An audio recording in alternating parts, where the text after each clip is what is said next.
Ahojte, vítam vás pri novom vlogu a rád by som bol, keby ste si tipli, že kde asi sa tak nachádzam tentokrát momentálne.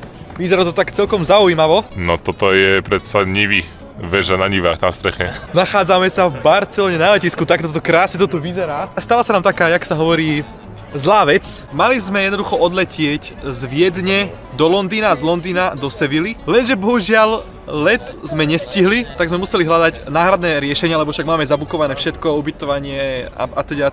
Tak nakoniec sme pristúpili k možnosti, ktorá prišla, že za 350 € na osobu navyše sa dostať do Sevilly s prestupom tu v Barcelóne, ako váže dosť krásne letisko. Takže naša cesta zatiaľ vyzerá celkom tak, že mali sme byť v Londýne, ale nie sme tam, sme v Barcelóne a ešte o 350 € na osobu ľahší.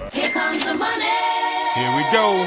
Či to našiel okuliare? To sú úplne do blízka. Hello! Stretnú sa dve babky a jedna nepríde. Nemusím to vedať dla jedného.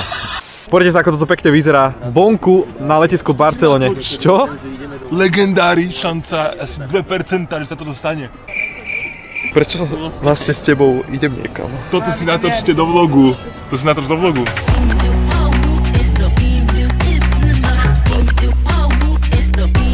Takže vítajte priamo v Seville. Takto nejako vyzerá letisko. Plno taxíkov. Všetci čakajú na svojich zákazníkov, ale my už máme svoj odvoz, keďže sme si, jak sa hovorí, požičali auto na 4 dní, 5 dní. Takže na tento náš krásny výlet sa budeme prepravovať autom tam a späť. Ale ako keď sa na to pozriem, tak reálne toto tu všetko vyzerá, jak keby sme boli v Trebišove. Hľadáme teraz momentálne naše vozidlo. Hoci kde, niekde tu sa môže nachádzať, tam je nejaký gold car.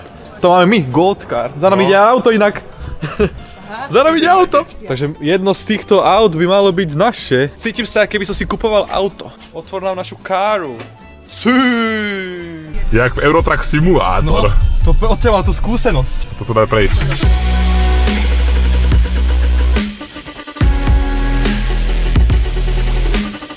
Konečne máš zábery aj zvonka.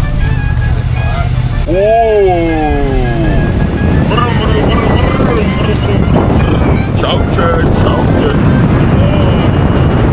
Tak zakývam tejto. Čaute. Ignorantka špinavá. Vôbec neviem, kde sme, ale je tu nejaké outlastové parkovisko. Toto je otrasný parkovací dom, ale... No a teraz ešte zistiť, či to vôbec koľko to stojí. Vyzerá to horšie, ako keby sme parkovali v Eurovej. Ideme zistiť vlastne, koľko nás toto bude stať. To sú dva semafory, ktoré ukazujú, že či môžete ísť hore alebo dole. Uličky, aké by som bol v starom meste v Bratislave. Máme otvorené do nášho apartmánu.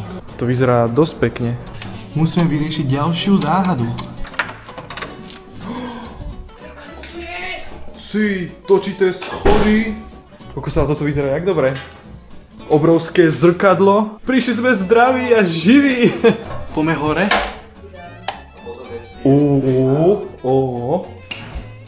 Kúpeľka. OK.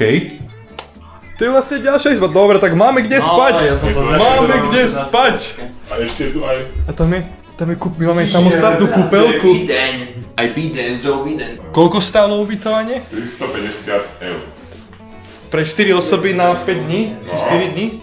Takže výborná cena, si myslím. Za tie letenky za 350 € sme vlastne kúpili celé ubytovanie pre nás 4 na niekoľko dní tu. Asi tak by som to zhodnotil. Celkom random šafu, lebo len za tým, kde veríte myškou a keď chcete dať ostrú zatačku, to ten nástroj, čo dá.